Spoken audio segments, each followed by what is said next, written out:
எழுதிய தூய நற்செய்தியிலிருந்து வாசகம். அதிகாரம் 4, இறைவசனங்கள் 16 தொடக்கம் 30 முடிய. அக்காலத்தில் இயேசு தாம் வளர்ந்த ஊராகிய நாசரேத்துக்கு வந்தார். தமது வழக்கத்தின்படி ஓய்வு நாளில் தொழுகை கூடத்திற்கு சென்று வாசிக்க எழுந்தார். இறைவாக்கினர் எசாயாவின் சுருளேடு அவரிடம் கொடுக்கப்பட்டது. அவர் அதை பிரித்த போது கண்ட பகுதியில் இவ்வாறு எழுதியிருந்தது: ஆண்டவருடைய ஆவி என்மேல் உள்ளது, ஏனெனில் அவர் எனக்கு அருள்பொழிவு செய்துள்ளார்.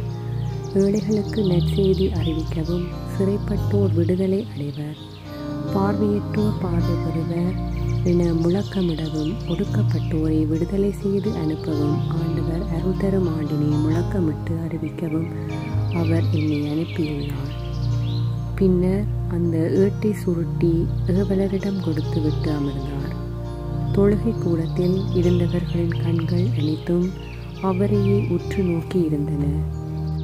அப்போது அவர் அவர்களை நோக்கி, நீங்கள் கேட்ட இந்த மறைநூல் வாக்கு இன்று நிறைவேறிற்று என்றார்.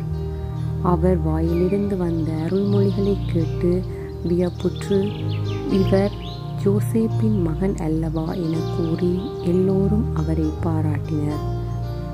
அவர் அவர்களிடம், நீங்கள் என்னிடம் மருத்துவரே, உம்மையே நீர் குணமாக்கிக் கொள்ளும் என்னும் பழமொழியை சொல்லி, கப்பர்நாகூமில் நீர் செய்ததாக நாங்கள் கேள்விப்பட்டவற்றையெல்லாம் உம் சொந்த ஊராகிய இவ்விடத்திலும் செய்யும் என கண்டிப்பாய் கூறுவீர்கள். ஆனால் நான் உறுதியாக உங்களுக்கு சொல்கிறேன், இறைவாக்கினர் எவரும் தம் சொந்த ஊரில் ஏற்றுக்கொள்ளப்படுவதில்லை. உண்மையாக நான் உங்களுக்கு சொல்கிறேன், எலியாவின் காலத்தில் 3½ ஆண்டுகளாக வானம் பொய்தது, நாடெங்கும் பெரும் பஞ்சம் உண்டானது. அக்காலத்தில் இஸ்ரேலரிடையே கைம்பெண்கள் பலர் இருந்தனர். ஆயினும் அவர்களுள் எவரிடமும் எலியா அனுப்பப்படவில்லை. சீதோனை சேர்ந்த சாரிபாத்தில் வாழ்ந்த ஒரு கைம்பெண்ணிடமே அனுப்பப்பட்டார். மேலும் இறைவாக்கினர் எலிசாவின் காலத்தில் இஸ்ரேலருடைய தொழுநோயாளர்கள் பலர் இருந்தனர்.